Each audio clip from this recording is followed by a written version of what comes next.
Hello po at maligayang pagbabalik. Narito po ang compilation videos na mula sa Heartwarming Stories playlist na sana po ay magustuhan po ninyo. Maraming salamat po. Unang video. Nagtitinda ako ng fishball sa aking kapitbahayan. Ang aking ina ang nagsimulang nagbenta nito at nang siya ay pumanaw, ako ang pumalit. Madaming mahirap sa aming lugar. Halos lahat ng mga nakatira dito sa amin, hindi madalas nakakakain sa mga fast food restaurants o ibang mga mamahaling kainan. At dahil walang ibang pagpipilian, dito sila nagpupunta sa aking fishball stand. Bukod doon, ang rason kung bakit sila madalas bumibili sa aking tinda ay dahil pinibenta ko ito ng masarap na may 5 klase ng sausawan na maaari nilang pagpilian. At mura din ang bentahan ko dito.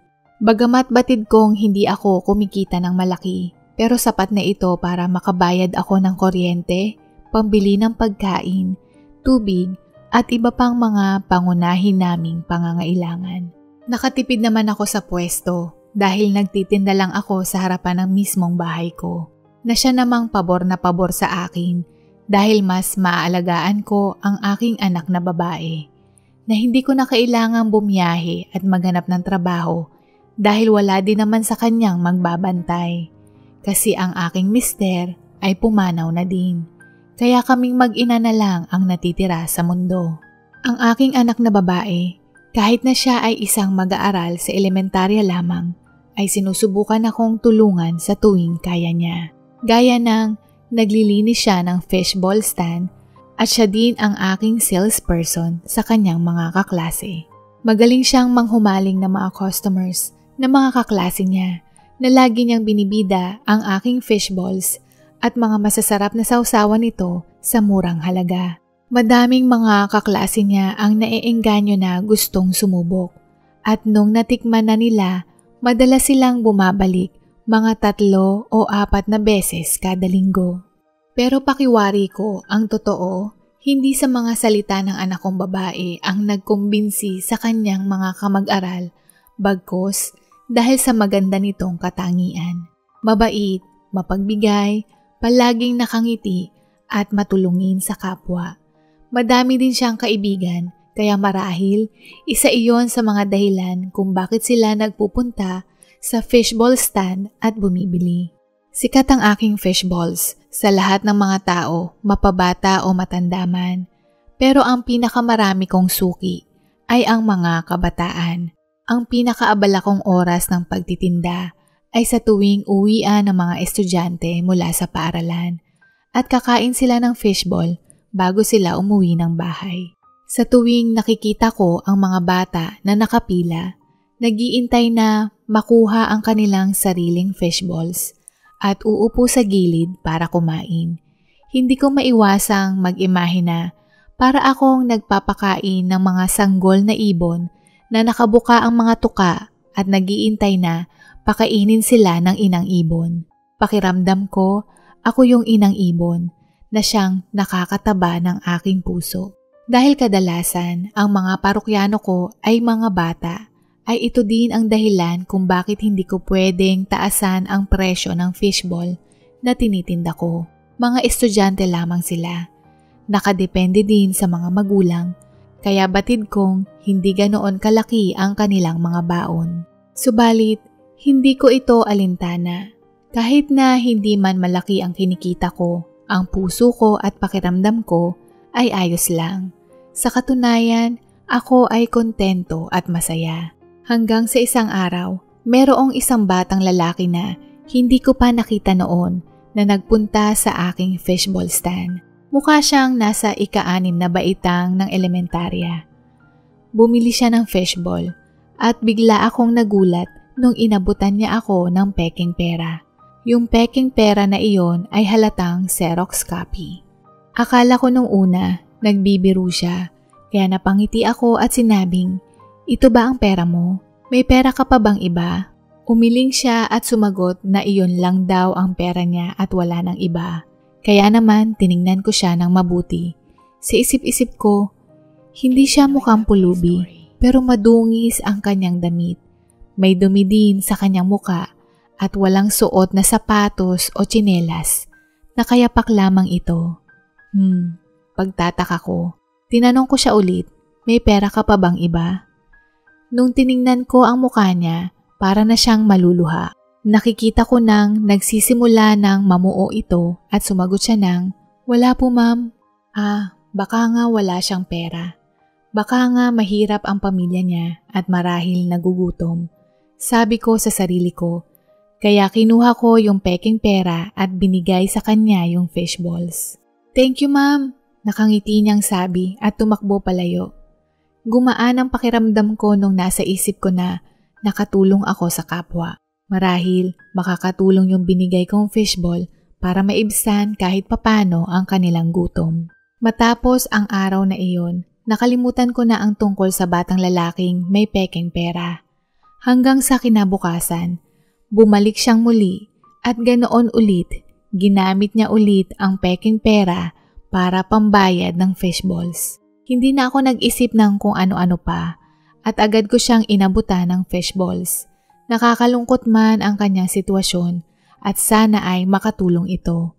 Paulit itong nagpatuloy hanggang sa umabot na ito ng 5 araw.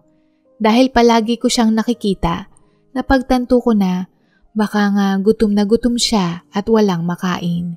Dito na ako mas lalong naawa sa kanya. Nung pagbalik niya ulit kinabukasan, binigyan ko siya ng mas madaming fishball kaysa nung mga nakaraan. Inilagay ko ito sa malaking plastic bag at sinabi sa kanya na, "O eto, pwede mo itong ibahagi sa pamilya mo. Pwedeng-pwede ka ding bumalik dito kahit anong oras kung gusto mo pa ng fishballs. Hindi mo na kailangan gamitin yung peking pera. Basta punta ka lang dito at bibigyan kita ng fishballs, okay?" Nakatayo siya doon na nakatulala, nakatingin sa akin. Pagkatapos ng ilang sandali, kinuha niya ang bag at sinabing, "Salamat po ma'am." Habang sinasabi niya ito, parang maiiyak na siya at saka bigla siyang tumakbo. Naisip ko, ibukod yung fishball para sa batang lalaki para pagdating niya bukas ay kukunin na niya lang. Ngunit ang batang lalaki ay hindi na bumalik matapos noon. Sa isip-isip ko, hindi kaya napahiya siya nung sinabi ko na alam ko yung tungkol sa peking pera. Sana pala hindi ko na yun binanggit. Sana okay lang ang bata. Dahil ang oras ay hindi tumitigil, ang memorya ko sa batang lalaki ay nawala sa paglipas ng panahon. At ganoon pa din ang buhay ko. Nagtitinda pa din ako ng fishballs. Ang buhay ko ay walang masyadong nagbago. Katulad pa din noon mula nang magsimula akong magtinda nito. Kasabayan nito, ang pagkakaiba lang ay ako ay tumatanda at nagkakaroon na ng mga sakit. At madalas kong iniinda ay ang aking likuran, marahil dala sa pagtitinda dahil madalas akong nakatayo. Kapag hindi ko kaya ang kirot, umuupo na lamang ako. Pero masakit sa tuwing ako ay tatayo, kaya madalas iniiwasan kong umupo dahil mas lalong masakit kung uupo at tatayo ako. Hindi man ako umiinda sa harap ng anak ko, pero batid niyang may nararamdaman ako. Kaya madalas siyang nagkukusa na hilutin ang likuran ko halos kada gabi. At sa tuwing nagmamasahe siya, palagi niyang bukang bibig na hindi siya makapaghintay na lumaki na para siya naman ang magtatrabaho at ako ay magpahinga. Mapalad ako at biniyayaan ako ng Panginoon ng isang mabait na anak na tulad ng aking anak. Hanggang sa kalaunan, siya ay lumaki, nakatapos at nagkaroon na ng trabaho. Siya ay isang nurse. Pinasok niya ang mundo ng medisina dahil gusto daw niya akong gumaling. Siya ay nurse sa isang malaking ospital. Madalas niya akong pagsabihan na ihinto na ang pagtitinda ng fishballs. Pero hindi ko magawa dahil ito ang ginagawa ko buong buhay ko. Hindi ko alam ang ibang mga gawain kundi ang pagtitinda lamang ng fishballs. Parte na ito ng buhay ko kaya hindi ko magawang huminto o ihinto kaya madalas akong bungangaan ng anak ko. Hanggang sa isang araw, meron daw siyang napupusuan. isang doktor sa parehong ospital na pinapasukan niya. Sabi pa nga niya, man of her dreams. Natawa ako ng bahagya nung marinig ko iyon. Pero naalala ko din nung kabataan ko. Para kang nasa alapaap kung ikaw ay umiibig. Ang laki ng ngiti niya habang inilalarawan niya sa akin yung binatang gusto niya. Mabait, maginoo, at isang doktor na maaring makatulong sa amin na tumingin sa iniinda kong sakit sa likod. Ang saya-saya niya. Ako bilang ina, masaya din ako para sa aking anak. Pero ang kasayahang ito ay hindi nagtagal. Nung isang umaga ng Sabado, nagising ako at nakita ko siyang umiiyak sa sala. Nagulat ako kung bakit siya tumatangis. Nabihirang mangyari sa kanya. Madalas siyang nakangiti at palaging nagbibiro. Kaya naman nilapitan ko siya kaagad upang damayan siya at alamin kung bakit siya umiiyak. Nung siya ay tumahan, nagsimula siyang magkwento. Kumakain daw sila ng kanyang nobyong si Adrian. Maayos at masaya silang naghahapunan. Walang problema at ang gabi ay perpekto para sa kanilang romantic dinner date. Hanggang sa dumating sa ako na ang kanilang paksang pinag-uusapan. Nabanggit niya na ako ay may karamdaman at naisip niya na baka pwede kaming humingi ng opinyon tungkol sa sakit ko. Nag-usap sila ng nag-usap hanggang sa napag-usapan na nila ang tungkol sa trabaho ko, anong ginagawa ko, at kung saan kami nakatira. Nabanggit niya ang tungkol sa pagtitinda ko ng fishballs sa harapan ng bahay namin at ang lugar kung saan kami nakatira. Nung marinig niya ang sagot ng anak ko, ang mukha ni Adrian ay biglang nagbago at tumigil magsalita. Ikinuyom ang kanyang kamao at mahigpit ang pagkakahawak sa kubyertos. At maya-maya pa, bigla na lang itong tumayo at nagpaalam at ang sabi sa kanya, tatawagan na lang siya. Sinubukan niyang magtanong kung bakit, pero ang bilis nitong umalis. Sinubukan niyang tawagan ito, pero hindi ito sumasagot. Siguradong sigurado ang anak ko na kaya umalis ang nobyo niya ay dahil nalaman nito na kami ay maralita na nakatira sa isang mahirap na kapitbahayan. Ngunit, mabait daw itong tao, kaya naman hindi niya lubos maisip na dahil lamang kami ay dukha. At napagtanto ni Adrian na nakikipag-date siya sa katulad ng anak ko na hindi bagay sa estado niya bilang doktor. Hindi man siya makapaniwala na iyon ang dahilan ni Adrian nang biglaan niyang pag-walk out sa kanilang masayang dinner date.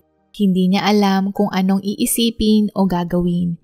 Kaya iniiyak niya na lamang ang sakit ng kanyang damdamin. Kaya naman, niyakap ko ng mahigpit ang anak ko at pareho na kaming umiiyak. Nakakadurog ng puso na masaksihan na lumuluha ang aking anak. Naisipan kong paglutuan siya ng kanyang paboritong lumpia, fishballs at spaghetti na sa tingin ko ay magpapagaan ng kanyang mabigat na puso. Habang nagluluto kaming mag-ina, biglang tumunog ang kanyang cellphone. Sabi niya, si Adrian ang tumawag at nandoon daw siya sa labas ng aming bahay. Lumabas siya para kitain si Adrian, pero bago siya lumabas, hinawakan ko ang kamay niya at ipinaalam ko sa kanya na magiging okay din ang lahat kahit anuman ang maging resulta. Tumango siya at pareho naming nginitian ang isa't isa. Lumabas na siya at ako naman ay patuloy sa paghahanda at nagluluto ng pagkain. Ang tagal niya bago pumasok ng bahay, kaya naman medyo kinakabahan na ako. Papunta na sana ako ng pintuan para tingnan ang nangyayari nang bigla siyang pumasok. At nung pumasok siya, ang anak ko ay nakangiti. Senyales lang na naging maayos silang dalawa. Nakahinga ako ng maluwag at nagpasalamat sa Diyos. Hawak-hawak din niya ang kamay ni Adrian nung pagpasok nila sa bahay. At maging si Adrian ay nakangiti din. Pero nagtataka ako dahil hindi lang silang dalawa ang pumasok. Sa likuran nila ay merong dalawang matandang mag-asawa. Nagtungo ako para batiin ang mga bisita ng anak ko at ipinakilala niya ang dalawang matanda ay ang mga magulang ni Adrian. Malugod ko naman silang binati, pinatuloy at pinaupo sa aming munting sala. Buong akala ko, ang pag-uusapan namin ay ang tungkol sa aking anak na babae. Pero ang kinalabasan, ako pala ang paksa ng usapan. Naalala niyo po ba ang batang lalaki na bumili sa akin ng fishball na gamit ang pekeng pera? Tama po kayo ng hula. Si Adrian po ang batang iyon. Hindi siya mahirap gaya nung iniisip ko noon. Sa katunayan, mayaman ang kanyang pamilya. Pero isa siyang malaking sakit ng ulo, puro perwisyo noong bata pa siya. Hindi siya nag-aaral at buong araw ay nang aasar siya sa ibang mga bata at nanggugulo sa kanyang kapitbahayan. Sa labis na sakit ng ulo na binibigay niya sa kanyang mga magulang, ang mga ito ay pinabayaan na siya. Hanggang sa marinig niya sa ibang mga bata ang tungkol sa fishballs ko. At naisip niya na nakakabagot na kantsawan ang mga bata, kaya naman naisip niya na ako ang biruin niya. Nagtungo siya doon gamit ang Xerox copy na perang pambayad ng fishballs. Akala niya nung una, magagalit o maaasar ako, pero laking gulat niya na tinanggap ko yung peking pera at binigyan siya ng fishballs. Kaya naman, sinubukan niya ulitin ito at tingnan kung hanggang kailan ko ito gagawin. At nung araw na binigyan ko siya ng napakaraming fishballs na nakalagay sa malaking plastic bag, biglang meron siyang naramdaman. Parang may pumukaw sa kanyang puso. Dahil sabi niya, iyon daw ang kauna-unahang pagkakataon na may nakilala siya na talagang tunay na mabait at mapagbigay. Kahit na alam kong peke ang pera niya, ni hindi ko man lang siya inusisa o hinusgahan at ako ay bukas ang bisig na nagbigay sa kapwa. At pakiramdam ni Adrian, bakit ang bait ko sa batang tulad niyang spoiled brat, troublemaker at sakit sa ulo na batang gaya niya. Hindi ko alintana kung anuman ang estado sa buhay ng isang tao at handa akong tumulong. Nalikas na, busilak ang puso. Doon niya napagtanto ang kanyang mga pagkakamali at labis siyang nahihiya sa kanyang inasal at ginawa. Ikinumpara niya ang sarili niya sa akin at siya ay walang-wala sa kalingkingan ko. Doon din siya nagdesisyon na baguhin ang direksyon ng kanyang buhay. Ako ang naging inspirasyon niya para maging mabuting tao sa sarili at sa kapwa. Mula noon, pumasok na siya sa paaralan at nag-aral.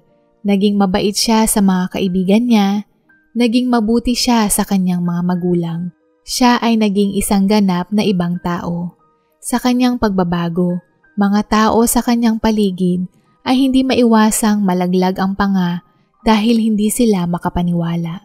Gusto rin daw niyang tumulong sa kapwa na tulad ko, kaya siya naging doktor.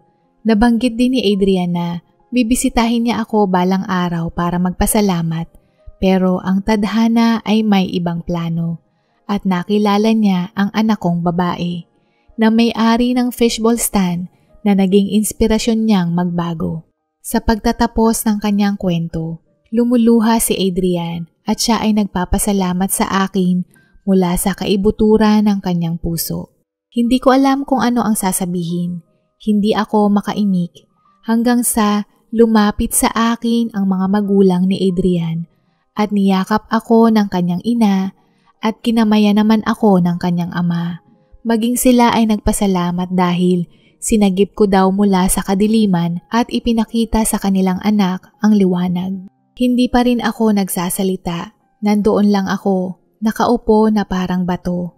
Natouch ako dahil hindi ko alam na meron pala akong binagong buhay at naging maganda ang resulta.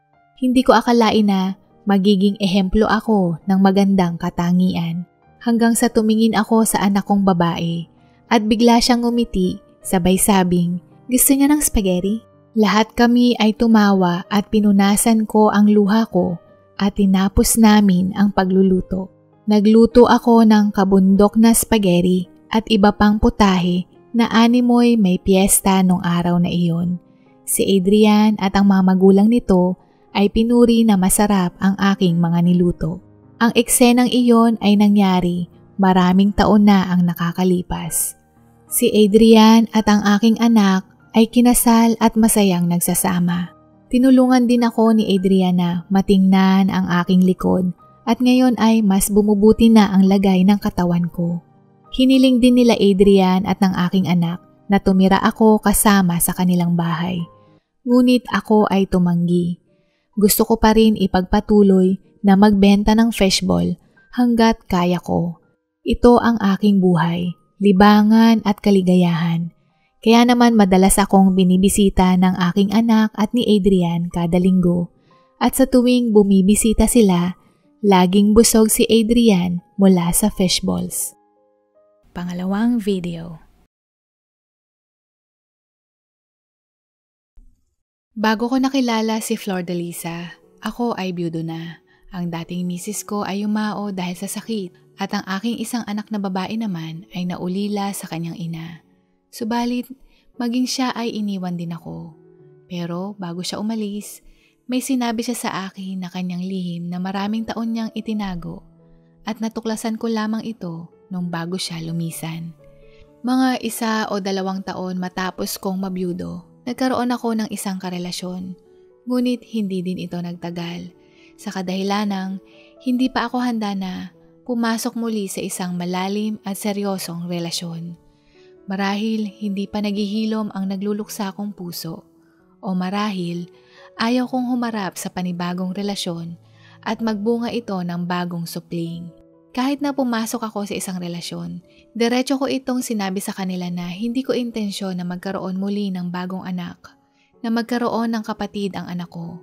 Ang rason sa likod ng desisyong ito dahil ang anak kong babae ay mayroong kapansanan. Natuklasan namin na siya ay mayroong cerebral palsy nung siya ay 3 taong gulang. Kailangan niyang magsuot ng leg braces at crutches para lang makapaglakad ito. Sumagi din sa isip ko na marahil ito ay namamana o mayroong problema sa akin kaya nagkaganoon ang aking anak. Isa pa, ayaw ko ding isipin o makaramdam ang anak ko na inabandon ako na siya. At dahil ang dating karelasyon ko ay hindi sang-ayon dito, kami ay naghiwalay. Kaya naman hindi ko ito pinagtuunan ng pansin. Mas inuna ko ang pangangailangan ng anak ko, kailangan niyang magpatuloy sa therapy, mga gamot at iba pa. Hanggang sa kinailangan kong kumuha ng bagong mag-aalaga sa aking anak kapag may biyahe ako. Wala siyang makakasama, wala ding mag-aalaga sa kanya at dito ko nakilala si Flor de Lisa. Nasa mahigit na 30 anyos na ito, na bagay na isa sa mga nais ko dahil sa tingin ko ang mga ganitong edad ay mas maganda silang magtrabaho, lalo na ang pag-aalaga ng bata. Isa pa, may karanasan din si Flor de Lisa na maging caregiver sa kanilang probinsya, kaya batid kong ang kanyang pagpapasiyensya ay mahaba at alam kong magagawa niya ang kanyang tungkulin ng maayos. "Hello po sir," bati niya sa akin. "Hello, ito pala si Mylene," sambit ko ng nakangiti. Ngumiti si Flor de Lisa at ganoon din ang aking anak. Matapos noon, itinuro ko kung saan siya matutulog at mga gagawin niya. Maganda at maayos ang kanyang trabaho. Napansin ko din siya ay mahilig magpatawa. Marahil napansin niyang malungkot ang aking anak. Magmula kasi nung siya ay maulila sa ina, ang aura nito palaging kulay asul, malungkot at hindi ngumingiti. Pero nung dumating si Flor sa bahay namin, ang aura niya ay gumanda. Hanggang isang gabi umuwi ako ng madaling araw galing sa trabaho. Nananakit ang balikat ko sa pagod, pati na din ang ulo. Umabot kasi ng hindi lalagpas ng 11 oras ang pagbiyahe ko sa isang araw. Tapos, nagpahinga ng hindi bababa sa 16 na oras. At pagkatapos, kinailangan kong bumiyahing muli. Ito ang ibinigay sa aking flight schedule sa loob ng 5 araw kong duty. Kaya naman, nung pag-uwi ko, pagod na pagod ako sa trabaho. Nung pagdating ko sa bahay, merong nakahandang tsaa. "Sir, ito po yung tsaa para po makabawas sa stress at pagod," wika ni Flor. At inilapag ang tasa sa side table. Umalis ito at pagbalik, dala-dala na niya ang tsinelas na gamit ko na pambahay at bimpong basa na mainit-init pa. "Sir, eto po yung bimpo para po sa batok at balikat." Malumanay niyang sambit. Napatingin ako dahil hindi ko mapigilang magtaka. Nagpaparelease po ito ng tensyon sa balikat at nakakatulong din po ito makapag-relax. Iyon po kasi ang madalas kong ginagawa noon kapag si tatay galing sa palayan. Dagdag nito, paano mo nalamang masakit ang balikat ko? Tanong ko. Kasi sir, nakita ko po kayo kanina pababa ng taxi. Nung bubuksan ko po yung gate, minamasahin niyo po yung leeg at balikat po niyo. Sagot niya. Ganun ba? Salamat. Sagot ko. Kung wala na po kayong iuutos, matutulog na po ulit ako, wika niya. Tumango ako at siya ay bumalik na sa kanyang kwarto. Habang ako ay nakaupo sa reclining chair at inilipat ang maligamgam na bimpo sa aking muka, naramdaman ko ang pagkabawas ng aking tensyon sa katawan. Pero ang tingin ko kay Flor na hindi ko mapigilang magtaka dahil ang kilos niya ay kaparehong asikaso noong nabubuhay pa ang misis ko. Sa tuwing darating kasi ako sa bahay ng alanganing oras, unang gagawin niya, bibigyan din niya ako ng tsaa. Pagkatapos ay papalitan niya ang sapatos ko ng pambahay na tsinelas. At imbes na bimpo, dediretso niyang imamasahe ang aking leeg at balikat. Sa totoo lang, ayaw ko mang aminin, pero bigla kong na-miss ang ganoong klaseng alaga na hinahanap ko. Nakalimutan ko na ang pakiramdam nito hanggang sa nung mga sandaling iyon. Sa ilang linggo niyang pananatili sa aming tahanan, gaya ng nasabi ko, napatawan niya si Mylene at ako naman ay inasikaso din niya kahit hindi naman niya iyon trabaho. Hindi ko maiwasang maobserbahan siya sa mga kilos niya nung kinabukasang iyon dahil normal at natural lamang ang mga kilos niya na sa tingin ko ako lamang ang nagbigay ng mali siya. Hanggang sa naulit itong muli. Ang trabaho ko kasi ay piloto, kaya naman ang oras ng pasok ko sa trabaho ay minsan 3 araw, minsan 1 linggo, minsan 1 araw lang. Hindi ito pare-pareho, pero sa tuwing ako ay umuuwi ng madaling araw o alanganing oras, si Flor ay hindi nagbago sa kanyang pag-asikaso sa akin. Kada uuwi ako, nakahanda na yung tsinelas kong pambahay, may tsaa at may bimpong mainit-init. At ako naman, nung pangatlong beses na nangyari ito, kapag ako ay uuwi, palagi na akong nakakaramdam ng sabik. Gusto kong tikman ang mainit na tsaa at ilagay ang bimpong iyon sa aking muka habang ako ay nakaupo sa reclining chair bago ako tuluyang lumipat sa aking kwarto at matulog. Hindi ko napansin kung kailan nagsimula, pero sa tingin ko nagkaroon na ako ng gusto sa kanya. Hindi ko mapigilang madyahe nung bumiyahe ako sa bansang France. Bumili ako ng isang tsokolate bilang pasalubong. Pag-uwi ko, Sir, eto na po pala yung tsaa nyo at nakalagay na din po sa side table yung bimpo. Sambit niya. At bago siya muling matulog, Flor, yung paper bag na white, para sa'yo yan. Bigla kong sambit. Napatigil ito at pagharap sa akin. Hindi saya ang kanyang reaksyon, kundi gulat. Kaya naman bigla akong nadyahe. Gusto ko lang magpasalamat dahil sa pag-aalaga mo kay Mylene. Bigla akong sambit. Wala po yun sir, pero salamat po. Sambit niya at kinuha yung paper bag. Nung pagbalik niya sa kwarto, hindi ko mapigilan ng ngumiti dahil pakiramdam ko bumalik ako sa pagkabata. Pati sa panaginip, nandoon din si Flor. Kami ay naglalakad sa isang dalampasigan na magkahawak ang kamay. At nung pagising ko, dahil sa napakagandang panaginip, ang ganda ng mood ko na maging si Mylene ay napansin nito. Daddy, good mood ka ngayon Sambit nito. Oo anak, sagot ko. Bakit daddy? Bigla niyang tanong. Anak, wag mo nang basagin, minsanan lang to. Pabiro kong sagot. Noong araw na ding iyon, naihatid ko si Mylene sa bahay ng kanyang lola dahil sila ay mamamasyal ng ilang araw. At ako naman ay nakatanggap ng tawag dahil kulang ng piloto nung araw na iyon, habang si Flor ay naiwan sa bahay.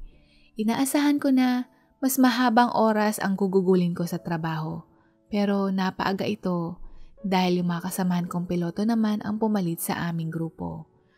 Nag-aagaw pa lamang ang liwanag at dilim nung makarating ako sa bahay, nang meron na akong nadatnang may nakahaing pagkain sa mesa. Tamang-tama po ang dating nyo, Kakahain ko lang po, wika niya. Oo nga, nakita ko nakahain ka na, sagot ko. Kain na po kayo, sambit niya at nagtungo sa kusina. Pag-upo ko, hindi ko mapigilang malungkot dahil ako lang mag-isa sa mesa. Kaya naman inimbitahan ko siya na sabayan ako dahil ang anak ko ay nasa pasyalan pa. Kasabayan nito, sa ilang buwan na niyang nagtatrabaho, ngayon ko lang napansin ang kanyang magandang ngiti. Ang kanyang boses na malambing na tila ba ako ay sadyang nahuhulog na sa kanya. Hindi lang yan, masarap din siyang magluto na madalas kong hinahanap sa tuwing bumabiyahe ako. Matapos naming maghapunan, ako ay uminom ng alak at nanood ng TV. Inaya ko din si Flor kung nais niyang manood ng pelikula at siya ay umupo sa maliit na sofa. Habang nasa kalagitnaan ng pelikula, naramdaman ko nang may tama ng alkohol ang aking katawan at bigla kong nasabi na, Flor, gusto kita. Hindi ko alam pero pakiramdam ko para akong totoy na nakaramdam ng matinding hiya. Yung tipong nalaman ng crush ko na may gusto ako sa kanya. Ang inaasahan kong reaksyon niya ay magugulat o para bang magbablush siya. Pero siya ay natawa at sinabing, Sir, mukhang wala na ho kayo sa wisyo. Nung pagkarinig ko noon, mas lalo akong nakaramdam ng hiya dahil sa tingin ko, busted na kaagad. Pero naisip ko, hindi na katulad ng kabataan ko ang panahong ito. May edad na ako. Mas magandang maging totoo kaysa ang magpakatorpe ako. Kaya naman umupo ako ng maayos, huminga ng malalim at sinabing, Flor, seryoso ako, gusto kita. Sabay tumitig sa kanya. Dito na nawala ang tawa niya at napatitig din siya sa akin. Dala ng alak sa katawan, natagpuan ko na lang ang sarili ko na lumapit sa kanya. At siya ay hinagkan. Inilayo ko ng kaunti ang aking muka upang tingnan ang kanyang reaksyon. Pero nakita ko na hindi siya tumutol at itinuloy ko ito. Nung gabing ding iyon, may nangyari sa amin. Dahil sa pangyayaring iyon, nagsimula na ang aming relasyon at ako ay naging tapat din sa kanya. Ibinahagi ko sa kanya ang nais ko na ayaw ko ng mag-anak na kung ikasal man kami sa hinaharap, hinding-hindi magbabago ang pananaw ko dito. Buo na ang loob ko at ayaw kong madismaya sa akin ng anak ko, lalo na sa kalagayan niya. Sa simula pa lang, nais ko na sa isang relasyon na tapat, kaya nasabi ko ang nais ko kung handa ba siyang pasukin ang relasyong ito. Batid kong hindi mo kaagad masasagot kung ano ang nais mo. Pero maaari itong magbago sa hinaharap, lalo na ang mga kababaihan ay nais magkaroon ng sariling anak. Pero Flor, hindi ko ito magagawa lalo na sa kalagayan ni Mylene. Sana maintindihan mo ako. Sambit ko. Opo sir, naintindihan ko po. Sagot niya. Sir? Sambit ko. Tawagin mo na lang ako sa pangalan ko. Dagdag ko at nakita ko siyang tumango. Naintindihan ko po ang punto niyo. Maging ako ay may edad na rin. At nais ko rin maranasan na may magmahal sa akin. At kung ganitong paraan mo po maipapakita, walang magiging problema sa akin dahil tanggap ko ito. Ang pinakamahalaga, ikaw ay mamahalin mo din ako ng buong puso. At kung iyon nga ang nais o nararamdaman mo, mapayag ako sa kondisyon mo para sa ating relasyon. Paliwanag ni Flor. Walang kasing galak ang puso ko nung sinabi niya iyon.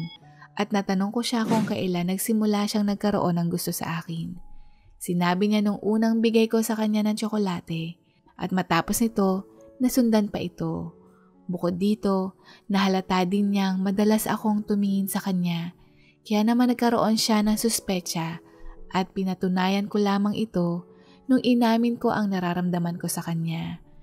Kasabayan din ito, hindi ko rin pinatagal at ipinaalam ko din sa anak ko ang tungkol sa aming relasyon. Ayaw ko din na magkaroon ng ilangan at nagpapasalamat naman ako dahil nung sinabi ko sa kanya ang tungkol dito, masaya ako para sa'yo, Daddy, sabi ni Mylene sa akin. Sa mga lumipas na panahon, naging maayos ang aming pagsasama. Para na kaming isang pamilya sa loob ng bahay. Si Flor, mas naging mas maasikaso pa siya sa aming mag-ama. Nakita ko din ang kanyang mga magulang nung lumuwas ng Maynila. Isang beses nung kaarawan ng kanyang ina. Napag-alaman ko din na sila ay 4 na magkakapatid, pero isa sa mga kapatid niya ay yumao na. Kaya 3 na lamang sila.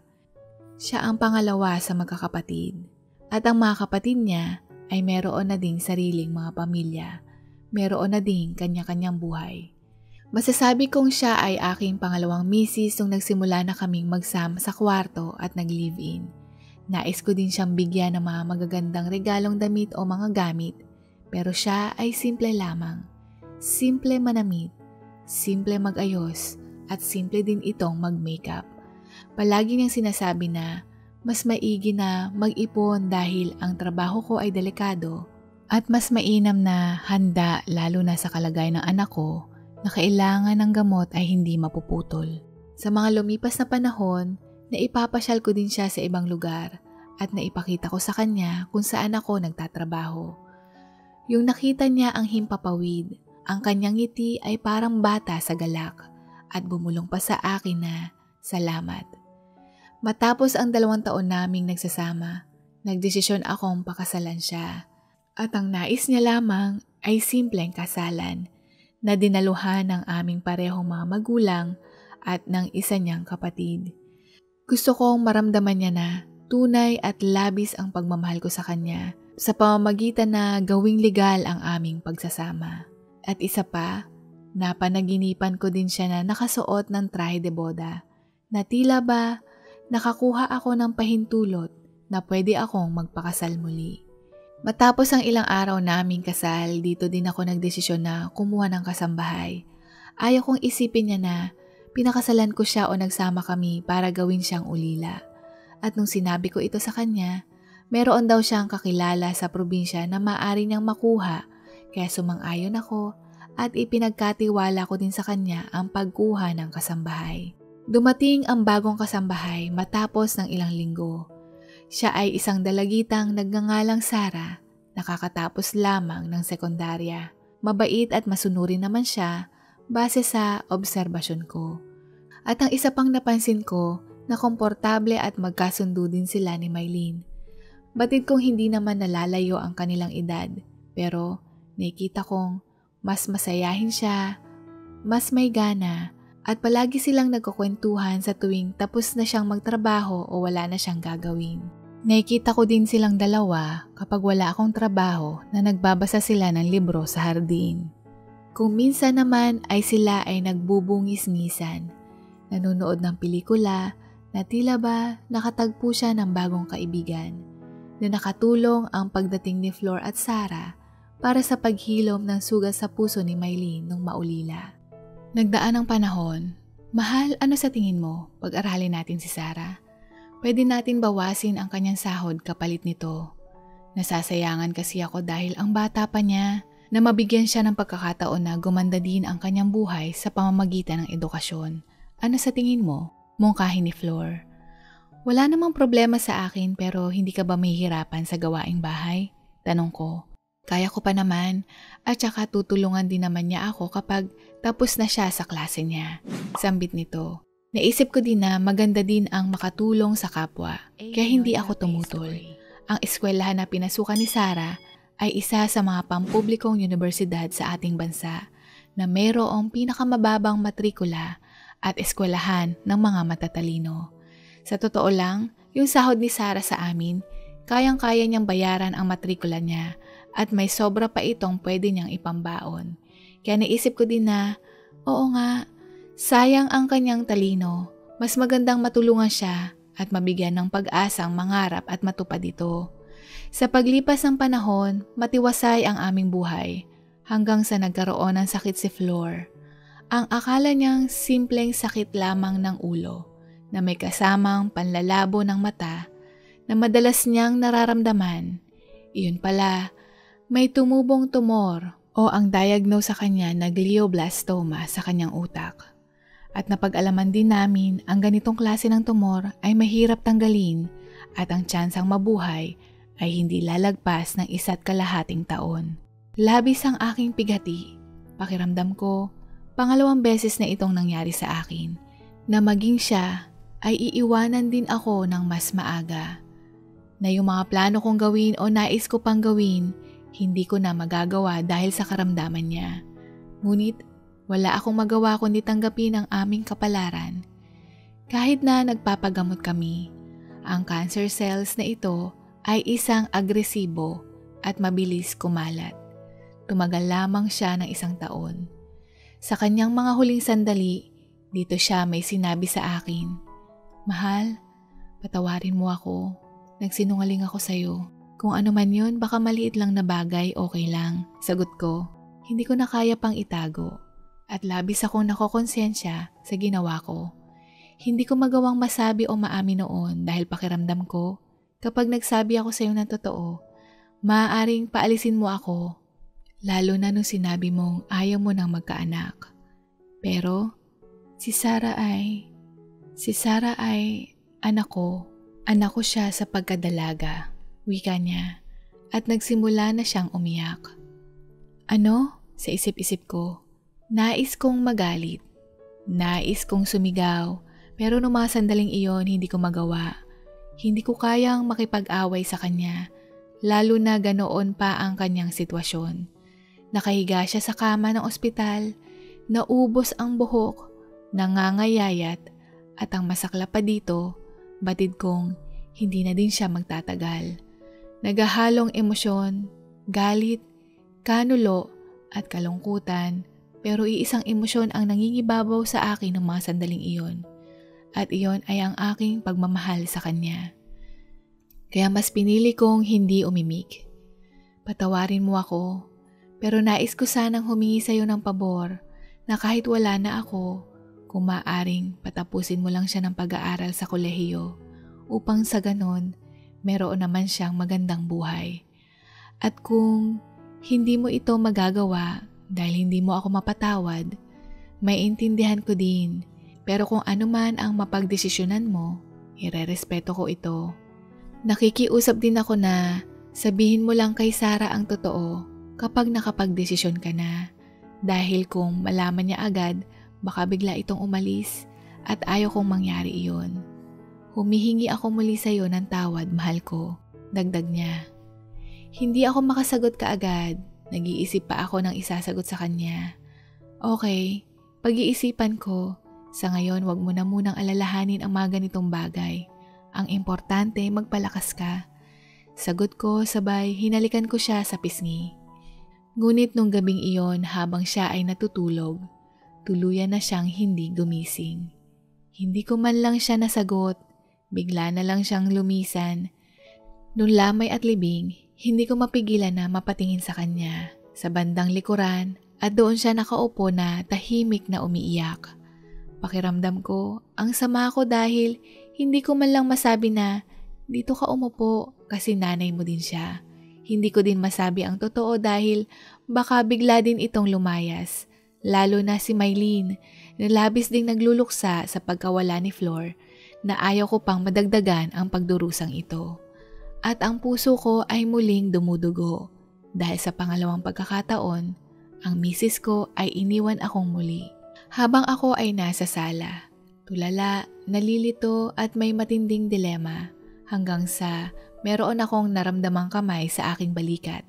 Si Mylene na ngayon ay dalagita na rin. "Dad, what's wrong?" tanong nito. "It's alright, you can tell me." Dagdag nito. At dahil kailangan kong ilabas ang saloobin ko, ibinahagi ko sa kanya ang sekretong natuklasan ko. Sa totoo lang, I don't know what to do. Dagdag ko. Dad? Ako din. I need to confess. Kaya nung nakita kitang nakaupo, sa tingin ko it's time na. Sagot nito, I know about Sarah from the moment she came. Sabi niya, hindi niya intensyon na magsinungaling sa akin. Pero hindi ito alam ni Mama Flor na alam ko. Sinabi din ni Sarah ito dahil kung hindi ako komportable sa sitwasyon, nasa sa akin na ito kung isisiwalat ko at handa siyang tanggapin kung ano man ang desisyon ko at desisyon mo sa oras na sabihin ko ang totoo. I am sorry for keeping a secret, Dad. But for me, she is really nice. Like I found my sister. I consider her as a family. Mama Flor and Ate Sara, they were both nice, fun, and loving people. I know you have a good heart. You will make the right decision. Wika ni Mylene. Matapos kong marinig ito, hindi ko mapigilang magalit, madismaya, malungkot dahil pati ang anak ko ay naglihim din sa akin. May parte kasi sa puso ko na hindi ko matanggap ang pagsisinungaling. Para akong sinaksak sa likuran, hindi ko kaagad matanggap ang sitwasyon. Kaya dito na ako magulgol upang ilabas ang hirap at ang sikip ng dibdib ko. Sa kabilang banda, ang anak ko matagal nang alam ang sitwasyon. Kaya pala nagkasundo silang dalawa. Sa palagay ko, hindi man madali pero mas maigi na tuparin ko ang pangako ko na patatapusin si Sara para kay Flor. At kung papaalisin ko naman si Sara, baka si Mylene naman ang masaktan, lalo na sa sitwasyon namin. Kayo po, ano po ang opinion nyo? Wala pa po akong maisip na malinaw na gagawin. Pero iisa lang ang alam ko, na lahat ng ito ay lilipas din sa tamang oras at panahon. Maraming salamat po. Dito na po nagtatapos at sana po ay nagustuhan po ninyo ang mga kwentong ito. Hanggang sa muli, paalam at God bless po!